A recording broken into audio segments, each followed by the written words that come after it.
What do you think, sort of in terms of talking to like young adults, what do you think is like the biggest challenge when transitioning from like treatment to not treatment? Um, I think that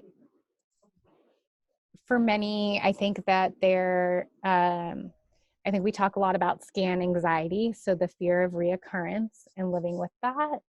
I think there's fear around never really having their outside group of friends away from the hospital fully understanding what it's like to live like that, what health scares really mean. A lot has come up right now around COVID and friends being like, oh, now I know what it totally like what it means to Right. be living in Right. isolation. All the time. And one patient said, like, as nice as that felt, they don't really get it because I even live with more fear now with COVID.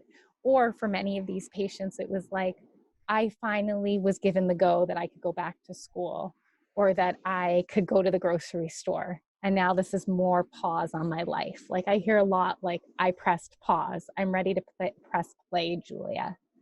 Right. Um, and what is play going to look like? I will say that for so many patients, so much of the healing doesn't start until treatment ends, and that it might be all of that is thrown at you in the beginning. Like, you need to talk to a social worker, you need to be getting mental health support. But I think you might know better than I do that that's really hard when you're living in it and you're starting to build trust with these strangers who are telling you you need to do this many cycles of chemotherapy, and we want you to see a dietitian who's going to tell you how to eat because chemotherapy is going to interact with your taste buds, and you need to be sleeping this many hours, and you're just trying to keep up with your social circles because that's really important because you want your identity outside of the cancer center to still be very present. And then once this is all over and you try to resume that normalcy or go back to building this new routine, I think that's when so much of this healing starts to happen and you start to really process, wow, what just happened for that 6 to 9 months or those 3 years of active treatment? And how has my body taken a toll? What did I do? How did I protect myself? What were my defenses? The other thing that I think is so important that needs to be discussed as early on as possible in treatment is, what are your goals? What were you doing in life prior to hearing the words cancer? Because I don't want that to fall by the wayside. And I also want the entire team to know that I'm going to use you, Hannah, is a dancer. And how is that going to impact your ability? How is treatment and cancer going to impact your ability to dance? And we need to recognize that and be able to hear that you still have the goal of your senior dance recital or whatever it is. And we need, because that affects mental health as well. Have you ever taken a moment to pause and be like, you were putting so much pressure on yourself to get back to the office or go back to school and never took any time to say, wow, for the last 3 years, my life was devoted to trying to keep up with what was happening prior to having cancer, the demands of being a cancer patient, and never really sat and said, what did that mean to me emotionally? A lot of survivors have talked to me about being afraid to make new relationships with people, whether it's intimate relationships or just new friendships and shared experiences, because they're afraid if the cancer comes back that that person would have to experience what their family and their friends in their life during cancer had to experience, and they wouldn't want to have to expose that to someone. Or being afraid to create new memories or start a new hobby, things that they haven't gotten to do yet and wanted to and didn't get to try because cancer happened. But now there's a little bit of a fear. They're not, as some people are just scared to start that because they're worried that it will be taken away from them again. I guess sort of just talking a little bit about like health and fitness and things like that. What do you think are some of the challenges in that arena of just sort of taking care of yourself on a daily basis? I think it's like twofold. I think that there's the you really want to and you know that it's good, but then it's also becomes like you don't want to, the naggingness. And there was always someone nagging you, someone reminding you constantly, did you take your medicine?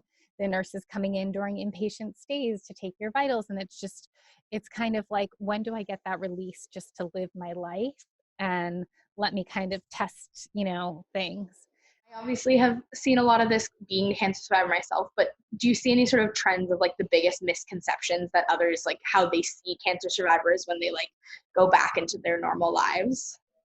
Um, I think another thing that has come up in a recent, in some of the groups I've led is not everyone wants to be seen as the hero. And I think I heard a great lecture just also how we have to be really conscious, especially as clinicians, about the power of language. And it is a cancer survivor's narrative, and like not wanting to be like use that language of like going into combat and being a survivor and getting to beat that, and not everyone wants to be seen as a hero, and how some survivors have a really hard time when their communities welcome them back as like, you're this hero and you beat that, because they firsthand have sat next to someone in an infusion chair who maybe hasn't beaten it, or they don't view it that way. They see it as that they unfortunately got dealt a bad deck of cards and unfortunately had to go through something really challenging, but they don't view it that way. And so they see that as society's perception,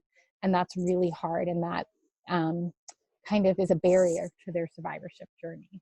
I've actually been talking to a couple of people very recently about how they don't like even the term cancer survivor because it's not really like the term like survivor really like Right. encompasses what they feel their experience was. You know, they're just like, even I, like, I always felt bad about sort of, I don't know, even something as simple as like the make a wish thing. Like, that was always a very sensitive thing for me because I was Right. like, I don't feel as though like I deserve this. Like, all I did was just sit through chemo. Like, why are you calling me like a survivor in this hearing? So I 100% get what you're saying. Right.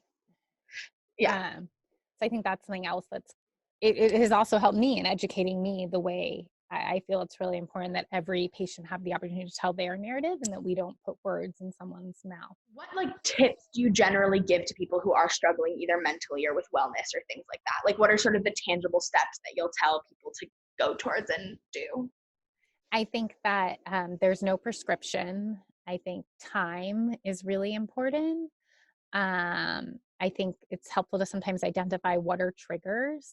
Um, is it around an anniversary of something? So, what can you do to protect yourself and be healthy around that time? Do you realize that you're more sensitive or feel more vulnerable, or you're feel that you're exercising more around the date that you were diagnosed, or things like that? I think sometimes it's helpful to try different things and then find out that, yeah, taking walks every day is really more helpful than me going to yoga 7 days a week and signing up for a yoga challenge, because that's what works for me.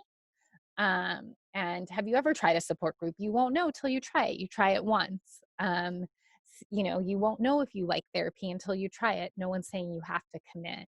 I think it's also knowing that you don't have to be committed to something, and knowing that it doesn't have to be, it's not a permanent phase, that these feelings, and it's only natural to, work them out. I think it's so true that like part of the tips that you have to give and some of the things that like people told me is that it's like a different journey for everybody, that like Right. you have to figure out like, yes, wellness is so important, but you have to figure out like what is going to maximize your wellness and your mental wellness. Like, for me, it wasn't necessarily going to a support group. It was more so like potentially like going into therapy and like processing what that Right. journey was like, so I feel like it's hard to just say like this is what you need to do when you are a cancer survivor, but I think it's also important that you have the conversations about like wellness, because I think that's so important, because I know I just had no idea. Like, I don't think I was prepped, like yeah, of course people told me, but I don't think I ever realized like how hard it was going to be to like mentally go through and like heal from like what the experience was, because it was traumatic. Like PTSD, I think, is like a big thing, things like that. Right. Exactly. And I think, and again, like you said, it's different for everyone. And you'll find that there are some people that jump into, very similar to you, huge advocacy roles where other people are like, I don't want to be part of any of that. Like, I don't want to speak to this. That chapter is done. Like, this was a time in my life that I just want to put on a shelf. And maybe in 10 years from now, they'll want to take that book off the shelf. But for right now, that's how they're being able to function in this survivorship phase.